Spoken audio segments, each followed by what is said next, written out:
బాగుంది. సో ఏం నచ్చింది మూవీలో మీకు?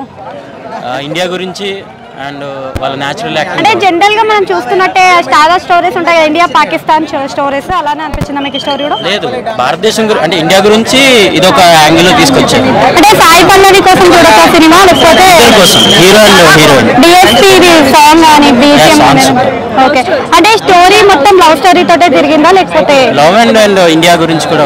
ఓకే, సో ఆ స్టోరీ మీకు కొత్తగా అనిపించిందా? కొత్తగా. హైలైట్స్ ఏం చెప్తారు సినిమాలో? Music, Sai Pallavi acting and Naga Chaitanya. మరి మైనస్ అంటే ఏం చెప్తారు సినిమా? మైనస్ ఏం లేదు, నాగ చైతన్యకి చాలా రోజుల తర్వాత హిట్ పడిందని చెప్పుకోవచ్చా?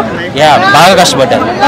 అంటే ఈ సినిమా తోటి మళ్ళీ ఛాన్సెస్ వచ్చే అవకాశం ఉన్నట్టు నాగ చైతన్య? ఆయన యాక్టింగ్ స్కిల్స్ చాలా ఇంప్రూవ్ అయ్యాయి. ఈ మూవీతో ఎంత కలెక్షన్ తీసుకోవచ్చు? కలెక్షన్స్ అంటే చెప్పలేం, బట్ సినిమా అయితే బాగుంది. ఓకే, అంటే ఫ్లాప్ యాక్టింగ్ న్యాచురల్గా చేసి super. Devi Sri back. $1.5 thank you.